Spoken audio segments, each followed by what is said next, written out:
I'm Tracy Roberts. I call myself the Hope Dealer because that is my mission. I think it's always been a mission of mine to help, I think people find their voice and heal from their past traumas and really heal from the inside out. So I'm almost 50. I'll be 50 this year in October. And I live in Texas. I'm originally from Buffalo, New York. I was a single mom for 6 years, and then I had just met somebody in 2014. So about a year before I was diagnosed. And he's my husband now. So we've been together for almost 10 years. And I'm a whole food nutrition coach, and I always focused on leading a whole food lifestyle. And now I'm in the process of getting my health practitioner certification. When I had my first baby at 29, when I went in for my 6-week checkup, my OBGYN said to me, "Oh, it looks like you have an internal hemorrhoid."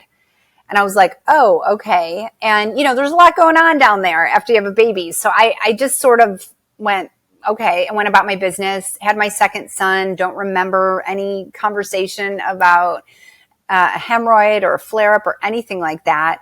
7 years after I had my first son, I started getting I always had bathroom issues, bloating, inflammation, all that. But I started feeling like a heaviness, and I would get like bright red blood, really little, nothing big.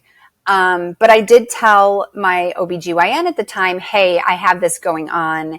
And I said, "I think that internal hemorrhoid might be back." So that was kind of my connection. Maybe that's what's going on, here. So she was like, "Oh yeah, I'll give you some suppositories." Okay. So we went on from there. And it was really intermittent. Sometimes it would bug me. Sometimes it wouldn't. When I would talk to girlfriends about it, they'd be like, "Oh, I have those too. Yes, that happens."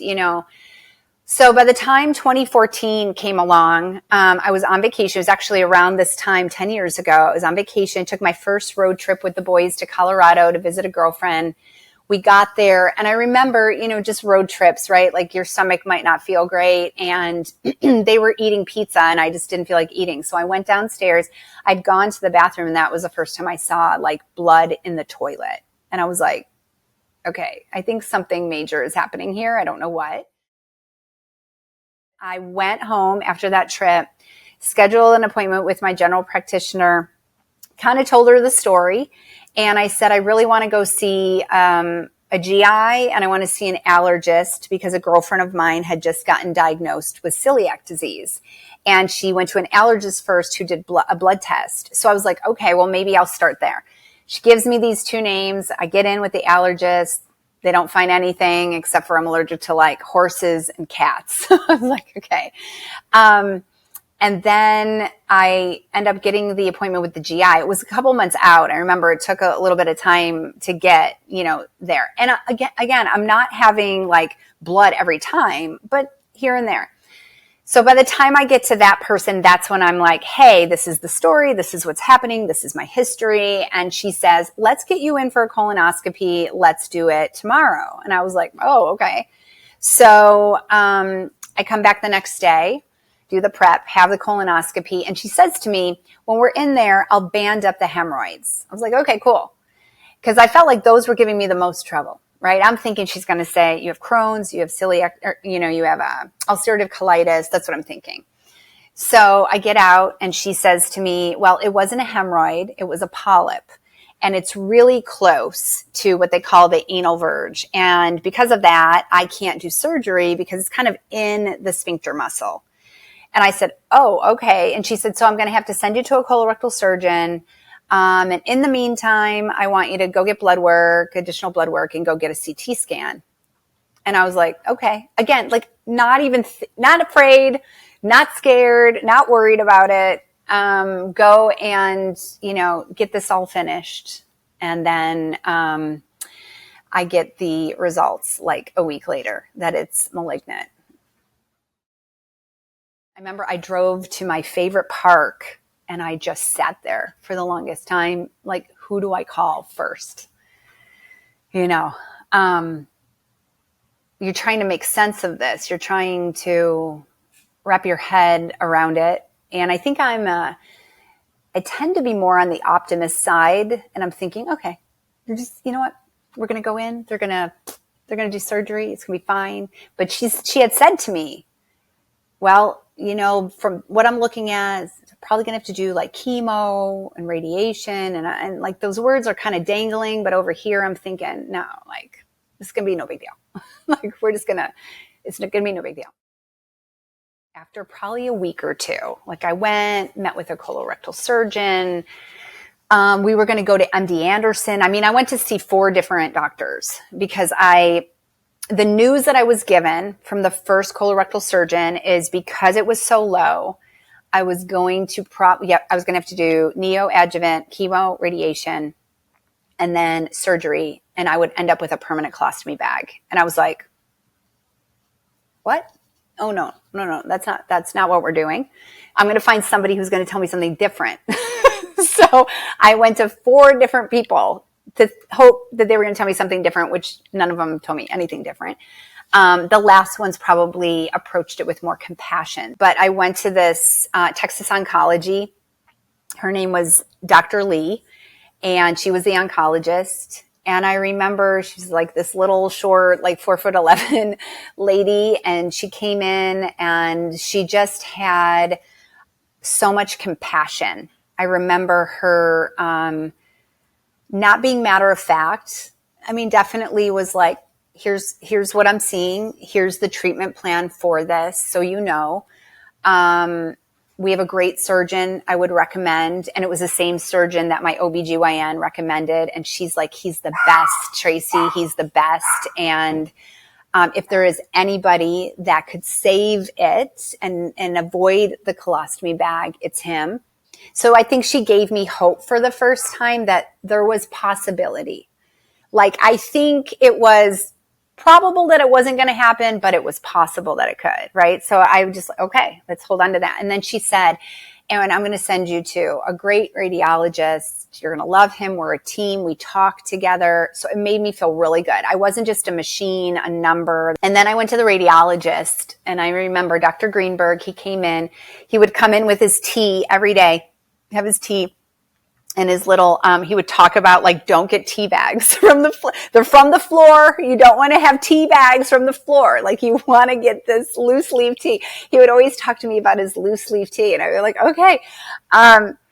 And he cried with me. I remember us sitting there, and he was like, tell me a little bit about like what you do. Like, he was interested in me, like, which I thought was really, really cool. And I said, you know, I've been in health and fitness for over 20, like, well, probably at the time, maybe 15 years, whatever it was, 12 years. And I said, and oh my gosh, I've eaten so good, and I've eaten organic, and I've done this, and I made my kids baby food, and we don't use, like bleach. We don't use this. I don't understand how this happened.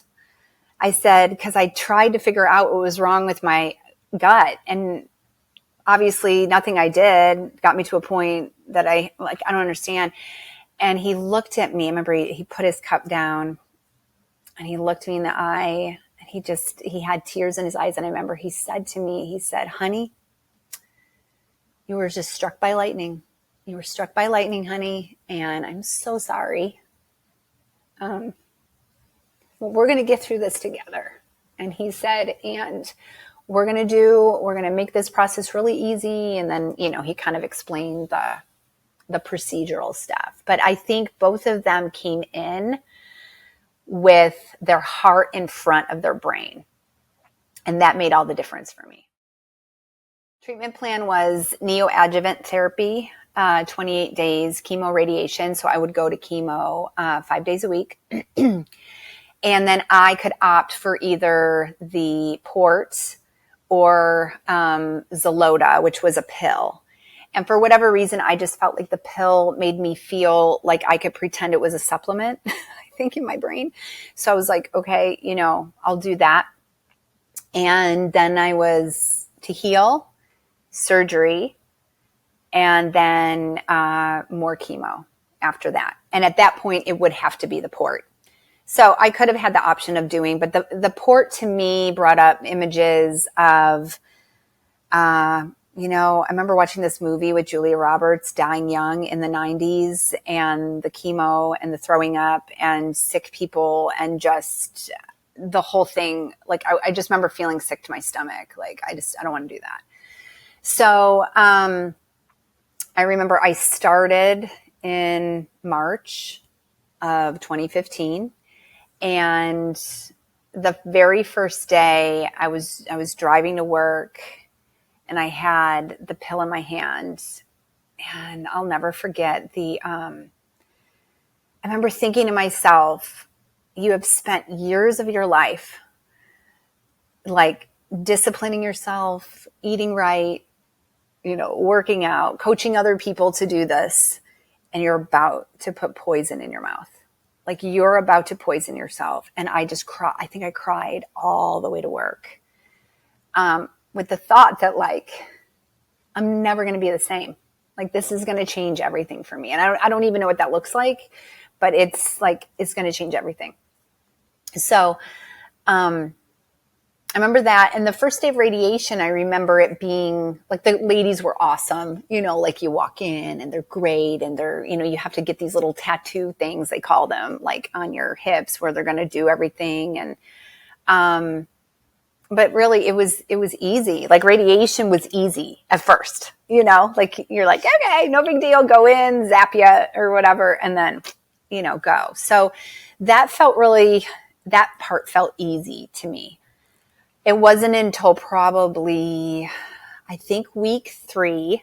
I also went in like an athlete. So I was an athlete, in my life. And so I went in like, okay, 28 sessions. Here we go. Like, put up the fight, right? It's all about the fight, like the pink, when you're thinking of like breast cancer and get in the ring and all of that. You're an overcomer, all the songs you can think of. Like, that's how I went into it. And I think I dropped my awareness at the door. So I didn't stay connected to my body. I kind of went in like an athlete. And I think athletes, a lot of times you play when you're hurt. And so week 3 came, and I started noticing things like, going to the bathroom was getting a little weird. I felt like I had sunburn, like in the front of my pelvis. And, I just remember, I think I had my period like the entire month, because basically, they're like, it's going to burn up all your eggs. You're going to go into menopause. And so I think I had a period the entire month. And by the time I got to like the end of probably midweek 3, I was getting real dehydrated. I wasn't feeling good. They're putting me on medication. I'm starting to hurt. I'm going to get like Ativan. I think it was Ativan that they were giving me like infusions of, and giving me tramadol, and that's not working. And then they're giving me different creams, and because then you're feeling like raw, like in your anus area. You're just like, it's just, everything's like weird. And, by week 4, I think I was a complete disaster. They admitted me to the hospital and, started giving me IVs. I was super dehydrated. I had an ulcer this big around my behind side. Again, still having my period. And now at the time I didn't know, but there was so much scar tissue, which they found later when they did surgery, that like I couldn't go to the bathroom. It felt, how do I say this on camera? Because I usually say something else that's much worse. So it felt like shards of glass, like when you would go to the bathroom. It was horrible.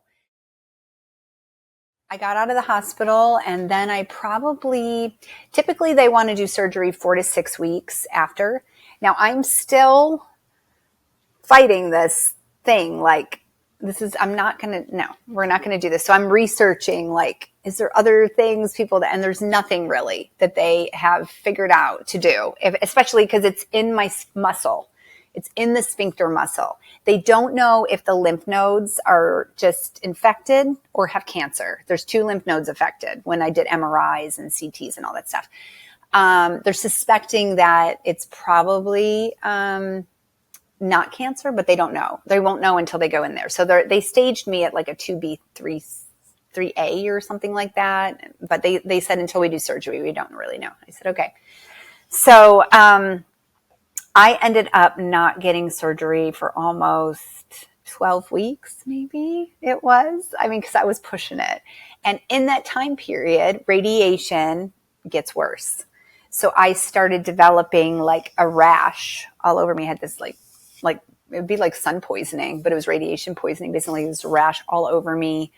Multiple trips to the ER, dehydrated, can't go to the bathroom, all the things. So I have finally, I think they get me in early because I think like it was supposed to be June 20th and I was in so much pain. Again, I was like, I couldn't do it. They were like, let's get her in early. And I mean, Dr. Macaluso, he is my doctor. He's phenomenal. Got me in. And I remember when we went to do a colonoscopy, and in fact, about 2 weeks before the surgery, they want to do a colonoscopy. They want to see like how's everything looking. So I go in to do that, and I kind of wake up, I'm like groggy, at the end of the procedure, and I can hear him saying words like no evidence of like disease, like he's saying things like scar tissue. He's like saying all these things, and I'm thinking, oh, like this sounds good. And we walk in, we wheel me back to recovery, and my husband's there, and I'm like, I think it's going to be really good. Like I just heard him say, like, I don't think there's any cancer. Like he didn't see anything, like nothing new. Like maybe I'm not going to have this colostomy bag. This is going to be awesome. And of course, like I'm hurting, like I can't even go to the bathroom normal. I don't even want to leave my house. But I'm like, and Dr. Macaluso kind of pulls the curtain, and he said, how you feeling? And he said, so I got it's bittersweet. He said, everything looks good. Like the radiation, the chemo did their job. You have a lot of scar tissue in there. So we want to go in, we want to clean it up and get, blah, blah, blah. And I said, well, am I going to need the colostomy bag? And he said, yeah, like it's so low, Tracy. And he said, and we have to take margin. He said, there's very little chance that I'll be able to save it. And he said, really? And I was like, oh my God. I said, well, do people live without you doing that? I was like, and he said to me, how old are your kids? And I said, they're 8 and 10. And he said, do you want to see them graduate? And I said, yes. And he said, honey, then I would say you want to get the colostomy bag. He got me in. We did the surgery. I was in the hospital, I think I had the surgery on a Saturday, and I was out by Tuesday. Like he was like, you are recovering really well. Like you're good to go. And then I think that's when the real emotional trauma started for me. Then there was a lot of grief with what does life look like with that. And then I had to get the port. So now I have to get this port, and now I have to go through chemo, and I decide to go on long-term disability. I get let go from work, basically. And then like we're going to Hawaii for our honeymoon, and now like I have this bag, and I'm like, who am I? And all the things that go with that, and get my first chemo session. And that second the second time I went in differently though. I was like, I'm not going to go into this. Like I was only supposed to do 10, not 12, because I was a stage 0 when they went in and did surgery on me. So when he took everything out and he tested like 36 lymph nodes, I was a stage 0. And I was like, oh my gosh. So I thought that was awesome. And I was like, so I'm not going to have to do like what? I'm going to do like half, like 6 treatments? She's like, 10. And I think I got to 4. My body just was not having it. It was really, I was really sick. So she kept like, okay, we'll go down on this chemo. And then it would be like the next treatment. I couldn't, like, I was delayed a lot because my white blood cell count was down. My neutrophils was down. So I kept getting delayed. I think we got the 3rd session like 3 months after I started. I mean, my body was just a mess. And so finally, I think it was either 4 or 5, or it was in between 4 and 5. I can't remember, but my oncologist came in one day and I was like, if my blood is showing that I can't get it, I think I'm done. I need to be done. And she was like, okay. Like, I was starting to have neuropathy. I was starting to have all that. And I'm like, I am not going to do what I did last time and be like, I'm going in all in. And she said, let's take a look. So I get it back. They can't do the treatment. And she says to me then, Tracy, I said, I'm just having is this common? And, because when I was in the hospital, I'm like, does a lot of people like end up in the hospital with I'm like, I don't understand. And she said, well, some people have a genetic mutation to the chemo. And some people have one genetic mutation. And so basically you get your chemo treatment and usually you have 20% residual that's hanging out in your body by the time you get your next treatment. She said some people have a gene mutation and they will hold on to 60% of that chemo still in their body between treatments. Other people have 2 gene mutation and almost 90% stays in your body. And I said, God, what happens? And she said, oftentimes the people that have 2 gene mutations end up getting 1 or 2 treatments and they die. And I was like, why isn't this tested? And she said, because the insurance companies know that only 0.01% of the population have this. So I said, I want that test. And I got that test and I had 1 gene mutation, which explains why I reacted the way I reacted to all of that stuff. So I tell people that a lot because I'm like, they don't tell you this up front. It's a whirlwind of emotion. And I think the one that surprised me the most was shame. I felt shame, like I did something wrong. Like I must have been a fraud. I must have not really done the things I said. Because I think in our culture, the story is you do these things, you're going to be free from cancer. You do these things, you're going to be free from disease. And I was like, are people going to think like I was lying? So there was this shame, or this, maybe I deserve this, oh, I made maybe some choices in my life that weren't great. Maybe I deserve this. So I think I wrestled with God. I think with that for a lot of it. For whatever reason, that bag to me symbolized almost like, the book, The Scarlet Letter, and she's got to wear the A. And the bag to me was like that. I couldn't even look at it. I think my husband, he's such a good caretaker, changing it for me, doing it for me. I didn't want to look at it. I didn't want to touch it. It was just no. And then, you get to the point you have to do so. You have to do it on your own. And I knew that the only path was acceptance. And the only way to acceptance is to go through this really hard thing. Stay aware of yourself. Don't wait. Advocate for yourself. If you feel like something's wrong, then listen to your body. If you find a doctor that isn't willing to listen to you, find somebody else who is willing to sit with you, meet you where you're at, and direct you in a way that at least will give you peace of mind. And I think do all the things to lead as healthy of a lifestyle as you can. Take care of your physical, chemical, emotional, mental health, spiritual health. I think all of that is important. But